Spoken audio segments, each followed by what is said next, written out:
Hello everyone, appreciate for watching and listening. Today we would like to deliver to you a live presentation for the topic of our final project, life cycle analysis of deep geothermal power plant. My name is Dylan Zhu and they are my fellow presenters, Xinyu Ron and Jingwen Chen. Our supervisor is Professor Gordon Huang. Speaking of the outline, the presentation is divided into 6 parts. The background and introduction will give you the basic aspect and type of study that this project covers, following by methodology, which will tell you the information about the analytic tool that is served as a foundation of the project. After that, we will list and demonstrate the research findings of the target in the section of LCA analysis of deep. Lastly, a brief discussion alongside with conclusion with points will be reported. I'm going to begin with the background. On December 2015, Canada and 194 countries reached the Paris Agreement. It is agreement for the climate change. Under the Paris Agreement, Canada is speeding up the plan to phase out traditional coal-fired electricity and regulate other types of fossil fuel electricity with stricter greenhouse gas emission target. To fill the predicted energy gap, it is urgent to find a clean and reliable energy to supply future energy needs. Among several potential renewable energy, geothermal energy is a good resource that can provide stable power generation with low emissions. At present, Canada has no geothermal electrical facility, and there has a lot of untapped geothermal resource. In recent years, Canada has been exploring geothermal energy to determine whether it is a new suitable energy alternative that can be developed on a large scale. So we found a corporation named DEEP initiated as the first geothermal power facility in Estevan, Saskatchewan. DEEP's application for a 5-megawatt geothermal project was selected in the 2011 lottery. The project is currently under the testing period. From the previous slide, we have seen that geothermal energy is the main topic of our project. Quick facts that from the worst perspective, the overall installed capacity was 12.7 gigawatts in 2015, and it will be increased to 21.4 gigawatts in 2020 by expectation. With the rapid growth of the worldwide economy and society, the demand of electricity is heavy and exponential growth. The conventional power generation technologies, such as coal and natural gas, have already caused tremendous and adverse impact on the environment and human health. Sustainability is one of the most important factors in the conception of development, which promotes cleaner and more efficient technology so that it would produce far less emission while generating electricity. Meanwhile, life cycle assessment, as known as LCA, is a mature tool which can be used to not only evaluate the potential of energy, material inputs, and emission output, but also analyze the possible mitigation suggestions. As a result, we decided to conduct a typical LCA that consists of LCA, LCI, LCIA, and interpretation based on the guidelines from ISO 14040 and ISO 44. Okay, now let's talk about the methodology. The method we use is life cycle assessment analysis, which is used to indicate the potential environmental impacts of the plant during its whole life cycle. An LCA analysis consists of 4 phases, which are scope definition, LCI analysis, LCIA analysis, and interpretation. The scope definition is used to define the range of the analysis, which is what we should include in our analysis, and the defined scope can be modified continuously throughout the analyzing progress, depending on the necessity of the terms within the scope.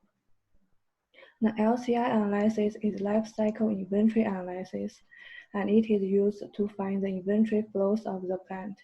The inventory flows are the inputs and outputs that occurred at each life stage of the plant. And throughout the LCI analysis, the potential impact of the plant can be identified. And the next one is LCIA analysis. It is a life cycle impact assessment analysis, which is used to evaluate the significance of the potential environmental impacts of the plant based on the LCI results. Then through LCIA analysis, the most and least significant impacts of the plant can be identified. And the last one is interpretation. It is a summarization and a codification of LCI and LCIA results. Then according to the internationally recognized standard ISO 14040, the interpretation should include the sensitivity check of the study and the proper conclusions and recommendations. And after learning the method, now the results of LCA analysis implementing on deep geothermal power plant will be shown. Firstly, for the scope definition, here's a scope generated based on the properties of deep power plant. And here we can see that the life cycle of the plant can be divided into 3 life stages, which are construction, operation, and decommissioning. The geothermal phase and at the bottom, the inputs and outputs has been identified at each life stages. Then geothermal phase and the geothermal energy and the geothermal fluids and energy act as both inputs and outputs during construction and operation, and waste and emission act as outputs at all life stages. The next one is LCI analysis. Now, here the inputs and output flows of the plant will be identified at each life stage. Firstly, let's talk about the energy inputs. According to the research, the energy is mostly consumed during construction phase. So the amount of energy consumed at each action during the construction is calculated. Then from the result, we can see that the reservoir engineering consumes the most energy, and this is because that the work involves distributing large amount of pipelines in the drilling site, so the energy demand will be relatively high.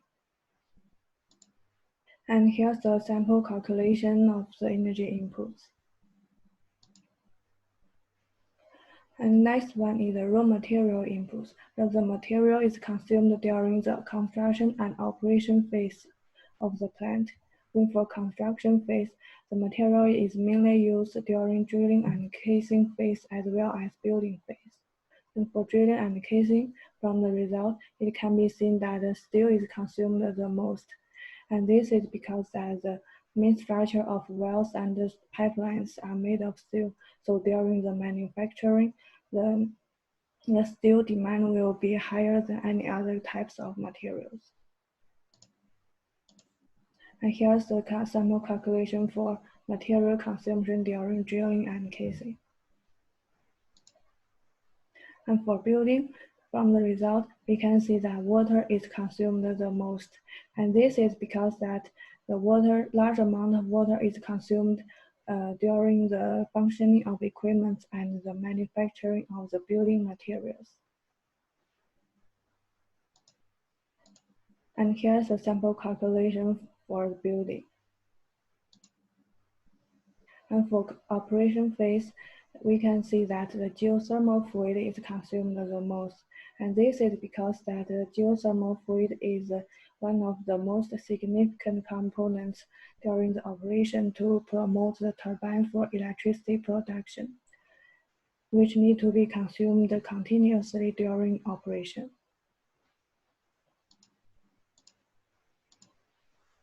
And next one is ancillary inputs. It is the resources consumed for ancillary functions. When for deep power plant, the fuel and water are the two most consumed materials. And for fuel consumption, we can see that the fuel is consumed the fastest during drilling, and this is because that the drilling equipment requires large amount of energy to create enough space underground for wells and pipelines. So the fuel demand will be relatively high. Then for water consumption, we can see that water is mostly consumed during operation. And this is because that water acts as a refrigerating substance to transform the geothermal fluid from steam phase back to liquid phase during the operation, which is also need to be consumed continuously.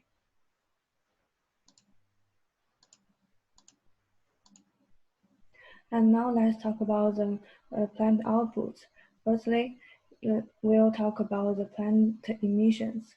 And here are the 4 kinds of gases emitted from the plant during operation. And here, from the amount of emission, we can see that the carbon dioxide emission is the highest. And this is because of the releasing of the waste heat and the possibly leaking of geothermal fluid.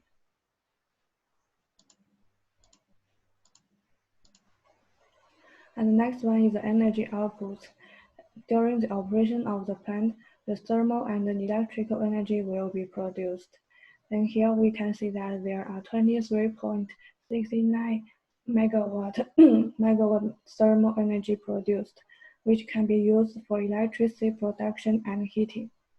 And for the electrical energy, according to the plan of DEEP, the electricity is produced by several amount of small power plants with electricity production from 5 megawatt to 20 megawatt.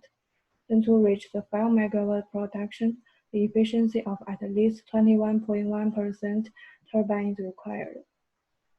Then to reach 20 megawatt production, the efficiency of at least 84.4% turbine is required. And the produced electricity is used for residential and self-operation use. And the goal of DEEP after completion is to support 5,000 to 20,000 homes electricity use. I'm going to introduce the life cycle impact assessment. In this part, there has 4 phases. The impact category, assignment life cycle inventory result, calculation of category indicator result, and determine the category endpoint. At first, for the impact category, it identified by this shows below. For example, global warming potential and acidification potential, and so on. And next phase is assignment the life cycle inventory result and calculate the category indicator result. We take the example from the global warming potential. There has 4 steps. The step 1 is identify the category indicator, which is infrared radiative forcing, and the step 2 is select the characterization factor value. We take the carbon dioxide and methane at the characteristic factor with the value with 1 and 23 kilogram equivalent per kilogram pollutant. And the third step is calculate the result. As the function shows below, the category indicator result equal to life cycle inventory result multiplied by the characterization factor value. So we can get the range of the value with the result. And the last step is identify the category endpoint. For the climate change, the endpoint is atmosphere. Follow these steps, we calculate and summarize the result as 2 tables. The first table contains the category with hydrogen sulfide sulfur dioxide, carbon dioxide, and methane. And for another table, it contains the other category indicator results. And the last phase is identify the endpoint and weighing the effect. For the global warming potential, the greenhouse gas had a bad effect on the air at first. Because of the air pollution, the air quality deterioration also has a threat to human health. And for the acidification potential, the sulfur dioxide on the respiratory organ and eye films has a stimulating effects. Inhalation of high concentration must have bad effect on human health. And the sulfur dioxide in the atmosphere is also dangerous to plants, animals, and buildings. In addition, the sulfuric acid mist has serious corrosion of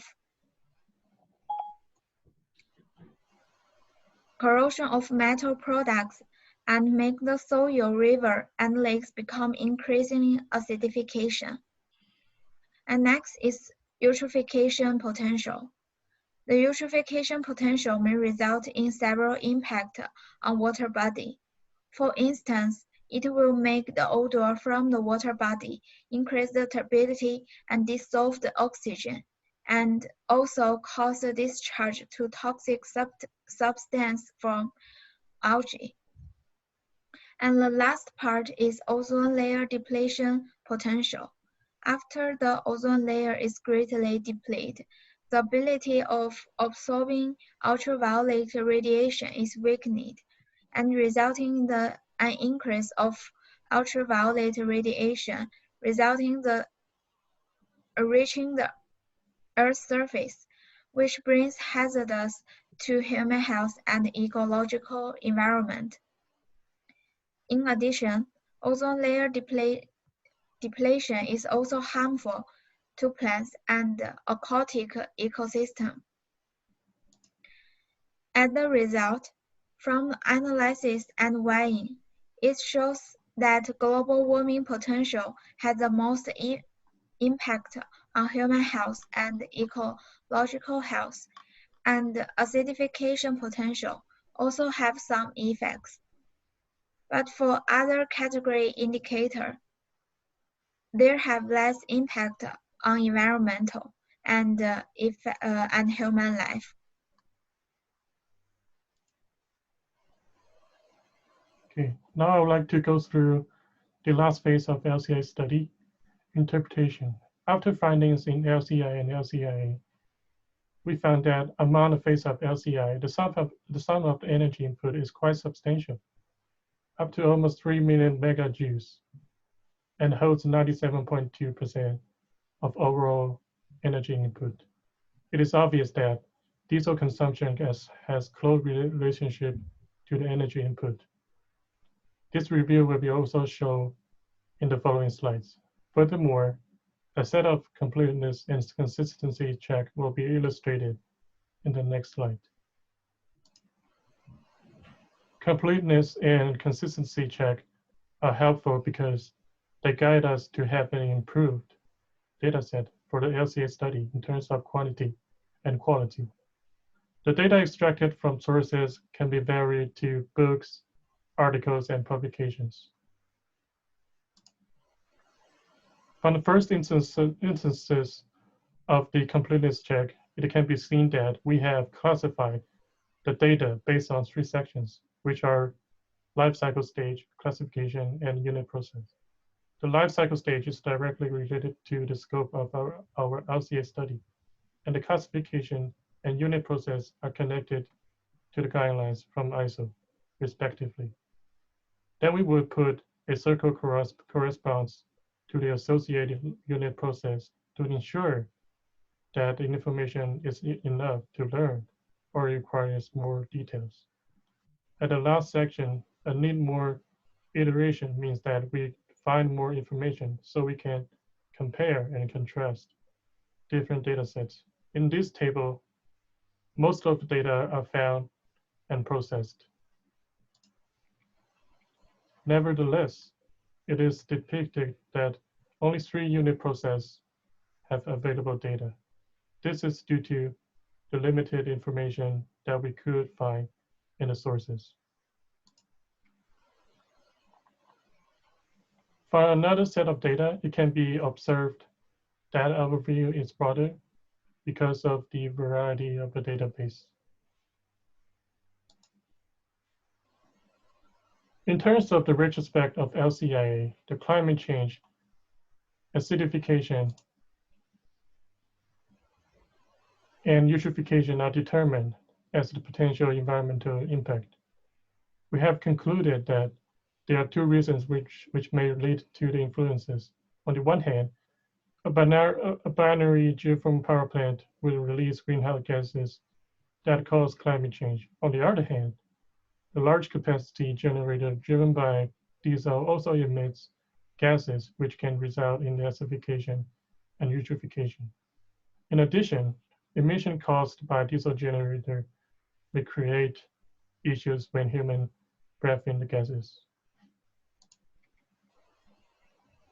In this slide, I would like to talk about the restriction and preliminary conclusion. When it comes to restriction, the accuracy of our LCA study is relatively low because the available inventory database in the sources are not enough. We have been mentioned this fact in our final report. Besides, the team has made some preparatory summary as required by ISO. The summary is made of points on the basis of scope and scope that are previously defined so that we would not lose track during the research. Before summarizing the presentation, I would like to give you a few points that regarding to the restrictions and features that a typical binary power plant would have. The exploration is one of the most important factors faces in the stages of geothermal energy construction. Its associated risk and capital costs are fairly high. In the meantime, nearly all geothermal projects requires field visit and research, which can be time-consuming and costly. Although binary power plants have formation problems, they still have attractive features. For instance, it emits relatively lower greenhouse gas than a conventional power generation technology. Expansion of the facility is possible when the first stage is under successful operation. Not to mention that binary power plant demands less operation and maintenance owing to its simplicity of craft. To sum up, we would like to inform you 3 pivot points that we have reached after the LCA study. Initially, it is confident to say that relevant actions such as equipping the highest environmental friendly diesel generator and state-of-art reservoir engineering technology are likely to mitigate environmental effects, and this perception is worth to take into consideration during exploration as well as well testing. Secondly, the LCA inventory and associated studies related to binary technology are quite limited, so that researchers are suggested to speed up the progression of more standardized and normalized database in order to supplement the current demand of geothermal energy industry. Finally, with the introduction and implementation of the PEN framework plan, the Canadian government has further confirmed and consolidated the division of renewable energy in the field of power generation. As a relative new power generation technology, binary geothermal power plant power is capable of competing and replacing traditional power generation technologies with many renewable energy sources due to its high efficiency and low emissions. We hope you enjoyed the presentation. Thanks for watching.